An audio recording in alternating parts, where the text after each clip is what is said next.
मस्त मालवणी किचनमध्ये तुमचं स्वागत आहे। आज आपण गणपतीच्या नैवेद्यासाठी गावच्या पद्धतीमध्ये बिरड्या बनवणार आहोत। बिरड्या बनवण्यासाठी बघा छोटी वाटी मी गूळ घेतला आहे। त्यामध्ये आता आपण 1 वाटी पाणी घालून घेऊया आणि गूळ व्यवस्थित वितळून घेऊया। तुम्ही बघू शकता बघा गूळ वितळलेला आहे।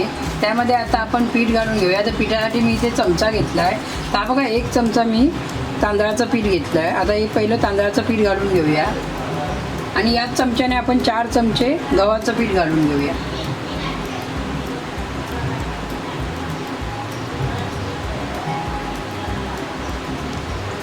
तुम्हाला गोड कमी जास्त पाहिजे असेल तर तुम्ही करू शकता। तुम्ही हे बघा 4 चमचे गव्हाचं पीठ घालून घेतलं।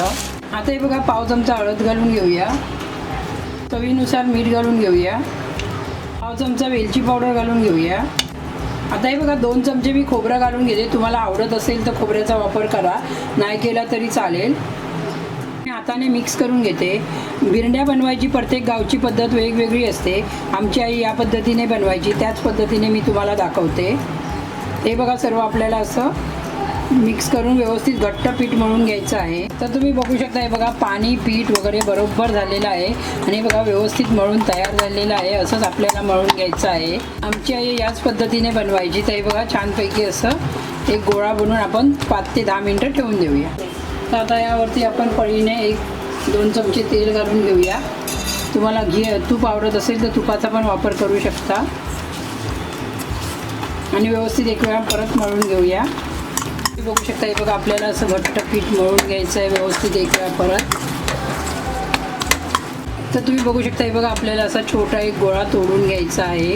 हा बघा असा आणि असा हाताने व्यवस्थित असं गोल करायचं आहे आणि हे बघा असं हाताला पकडायचं आहे आपल्याला आणि असं करायचं आहे। बघा ती बनवतात हे बघा अशी दोरी बनवतो ना आपण, दोरी बनवतो त्या पद्धतीने हे बघा अशी दोरी बनवून घ्यायची आहे। पण आपल्याला पातळ बनवायची आहे, जाड बनवायची नाही आहे। बघा पातळ बनवायची आहे हे बघा या पद्धतीने हे बघा आणि असं हे बघा असं घ्यायचं आहे आपल्याला आणि इथे आपल्याला हे जॉईंट करायचं आहे बघा। तर या पद्धतीने आपल्याला या बिरड्या बनवायच्या आहे। त्याला गावी बिरड्या बनतात आणि गणपतीच्या नैवेद्यासाठी बायका सर्व बनवतात। प्रत्येक गावची पद्धत वेगवेगळी असते पण बनवतात याच पद्धतीने। तर या पद्धतीने आता हे मी सर्व बिरड्या बनवून घेते।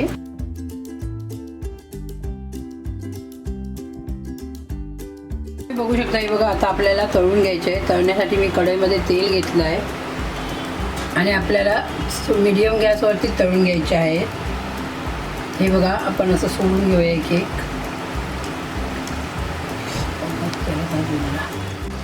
तर तुम्ही बघू शकता हे बघा बिरडी आपली तळून झालेली आहे। या पद्धतीने आपल्याला तो सर्व तळून घ्यायची आहे हे बघा।